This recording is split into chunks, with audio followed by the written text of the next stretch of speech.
चलिए आज बात करते हैं प्यार, त्याग और यादों की एक बहुत ही अनोखी कहानी के बारे में। ये कहानी एक गहरा सवाल उठाती है, क्या प्यार को महसूस करने के लिए उसका जिंदा होना जरूरी है?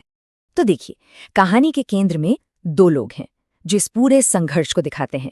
एक तरफ है आरव, जो असली दुनिया का हिस्सा है, सच्चा है, पर शायद मीरा उसे देख नहीं पा रही। और फिर है रुद्र, सिर्फ एक एहसास, एक मौजूदगी जो मीरा के दिल और दिमाग पर पूरी तरह छा चुका है। तो सवाल ये है कि आखिर ये सब हुआ कैसे?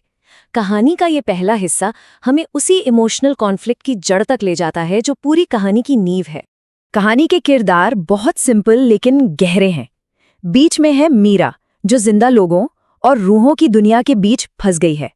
आरव उसका जमीनी सहारा है, बचपन का प्यार। और रुद्र, वो उसकी आत्मा से जुड़ा है, एक ऐसा साथी जो बस सुनता है। सारा तनाव यहीं से तो शुरू होता है। ये लाइन ये रुद्र के आकर्षण का पूरा सार बताती हैं। ये कोई जिस्मानी रिश्ता नहीं था, बल्कि एक बहुत ही गहरा इमोशनल कनेक्शन था। सोचिए, एक अकेली लड़की के लिए रुद्र वो सुनने वाला था जो शायद उसे दुनिया में कोई नहीं मिला। ये एक ऐसा प्यार था जो दुनिया की हदों से परे था। पर यहीं से कहानी में एक बहुत ही डरावना मोड़ आता है।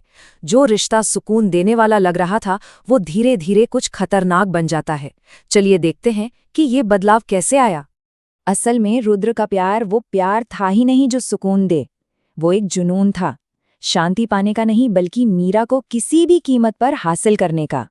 ये एक ऐसा लगाव था जो खुद को जिंदा रखने के लिए दूसरे को खत्म करने लगा था। सीधी सी बात ये थी कि रुद्र की मौजूदगी मीरा के लिए सिर्फ एक सहारा नहीं थी, वो उसे धीरे धीरे खत्म कर रही थी। वो अनजाने में अपनी मौजूदगी बनाए रखने के लिए मीरा की जिंदगी की ऊर्जा खींच रहा था। और इसका असर सिर्फ भावनाओं पर नहीं, बल्कि मीरा के शरीर पर भी दिखने लगा था। वो दुनिया से जैसे कटती जा रही थी।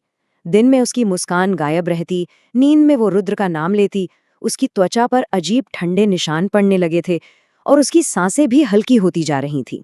और अब कहानी उस मोड़ पर आ जाती है जहां आरव को समझ आ जाता है कि अब वो चुपचाप सब कुछ नहीं देख सकता। उसे एक ऐसा कदम उठाना होगा जो सब कुछ बदल देगा।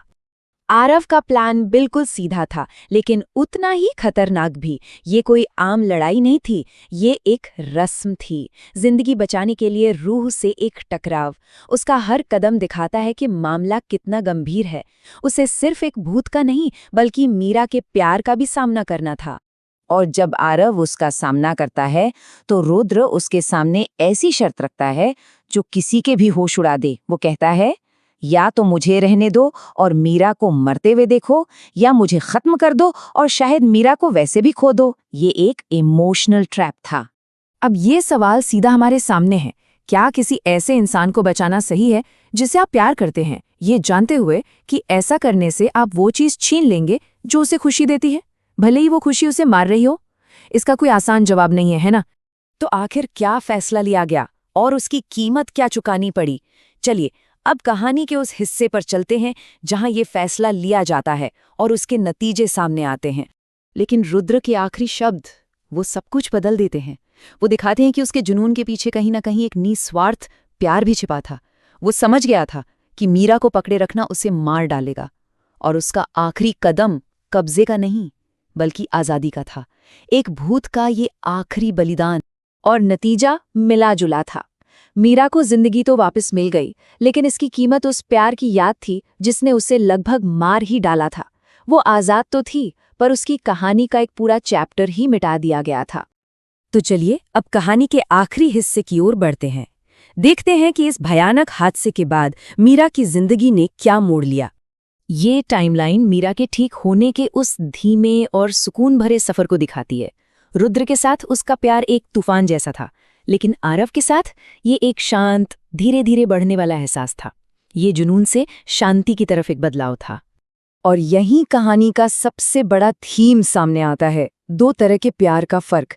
एक तरफ रुद्र का प्यार था, एक जंगली जुनून की तरह जो सबको जला देना चाहता था, और दूसरी तरफ आरव का प्यार, एक दिल की धड़कन की तरह जो लगातार और चुपचाप जिंदगी देता है। और आखिर में इसी प्यार की जीत होती है। लेकिन कहानी यहाँ पूरी तरह खत्म नहीं होती। अंत में एक अजीब सा, एक डरावना सा एहसास बाकी रह जाता है। ये एक याद दिलाने जैसा है कि जो खो गया है वो पूरी तरह से गया नहीं है। यादें भले ही मिट गई हों, पर एहसास की एक गूंज वो शायद अब भी बाकी है। और यहीं पर कहानी हमें एक बहुत बड़े सवाल के साथ छोड़ जाती है। अगर कोई याद दिमाग में नहीं है तो क्या वो रूह में रह सकती है? ये एक ऐसा सवाल है जिसका जवाब कहानी हमें नहीं देती, और शायद यही इसकी सबसे बड़ी ताकत है।